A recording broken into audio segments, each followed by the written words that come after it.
Good evening, everyone. My name is Paul Young. I'm going to walk you through Syria.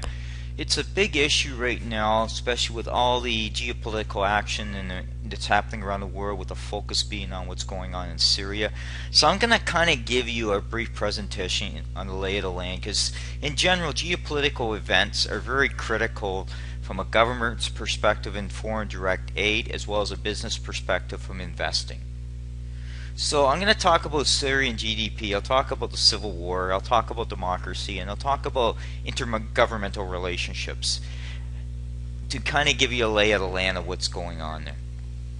Now, geopolitical events and issues basically govern how countries operate. So from managing natural resources to how they operate in terms of opportunities for their citizens. Because of that, these also drive how business is going to invest. If it's a risky area, they may not want to touch that area because they're afraid they'll lose their investment. So if we look at Syria, before the start of the Civil War, their overall GDP basically was about 60 billion. Predominantly it was structured in oil, carpets, agriculture in that area. So it's basically kind of structured in small pieces of the puzzle. But since the Civil War has started, they've lost probably a good chunk of their GDP, about 50% of it, because of so much of the area is no longer under control of the government. So that being said, Syria is in rough shape. Now, what is fueling the Civil War? Well, you're going to hear different things. Some of it's democracy, but a lot of it drives back to natural gas. Russia is a big player in the natural gas market in the world. They basically have the keys to basically shut off natural gas that's going to basically Europe. So what they wanted to do is bring a new pipeline through Iran to bring some of that natural gas up to Europe. And Syria is a gatekeeper to getting that pipeline through in terms of the geographic coverage. The other area too is Qatar is sitting on a large natural gas reserve, and they also want to go through basically Syria as part of getting this natural gas to market. So some of what's going on here is political will of different governments to have the ability to have access to natural gas, and that's what some of the Civil War in Syria is being fought over. Now, basically, in general, when you look at the start of any cause and effect, you start with the government and you start about some of the democracy in there. So part of the issues are democracy, and as I said, part of the issues are to do with the pipeline. But in general, Assad has treated his people decently. He really cares for his people. It may not show on the surface as that because there's a lot of push and pull going on that, but one of the biggest mistakes governments make is trying to put their will into other countries. And that being said, that's a dangerous game, because you may not like the person running it, but the issue that comes in, the replacement coming in, if they're not viewed and supported by the people, you're basically got a puppet government, and you can make things worse. In general, the statements always is remember history or you're deemed to repeat it. We tried similar issues in Iraq, and we saw what happened there. We were left with a vacuum for other fanatical groups to take over, and that's something you have to manage. Iran and Syria have good relationships.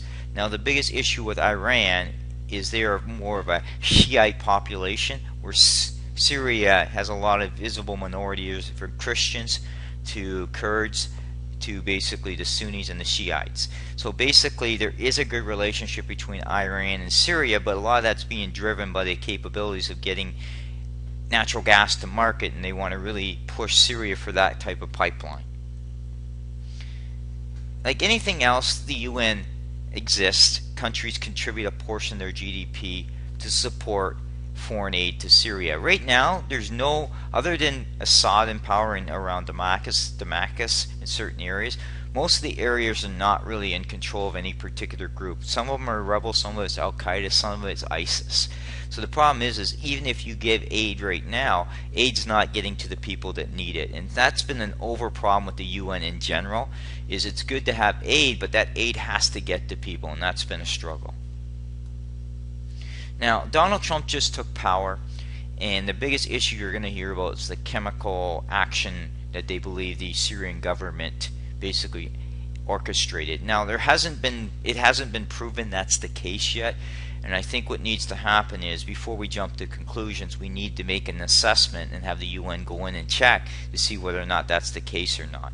Assad has been open to the UN going into Syria before, but there's always been some pushback, and that's something we need to watch as we see this whole thing evolve. Now, one of the key points I always tell people is absolute power corrupts people absolutely. And what that statement technically means is, if somebody has too much power, they become a madman when they try to keep that power. And that's something you bear in mind when you're dealing with countries that have to kind of rule different groups to basically keep control. Is it the right thing to do? No, but in those countries they've been carrying on that type of behavior for thousands of years. So it's basically something that you need to understand when you're trying to work with these countries around reforms. This is just another quote that basically explains absolute power, but it gives you a different spin. Now, the last point I'll make is there's too many countries involved and too many groups involved to basically look at ousting Assad. The problem is the next group going to be any better than Assad? It has major religious sects. Assad's protected them, so if one sect takes over, that's something you have to watch for. Syria has port access to the Mediterranean, which is critical in terms of the overall GDP growth. Oil and natural gas are key exports, or key processes of the supply chain to get that out. And then you've got specific groups that want their own caliphate territories. And my last point I will say, eliminating a leader can actually make things worse. And if you go through history where we've seen where leadership has been played, if that government isn't supported by the people, it actually makes things worse. Now this video is to give you a kind of a quick overtake on what's happening in Syria. There's other sources out there that you can rely on. This just gives you a quick overview of some of the issues that are faced with Syria. Thank you.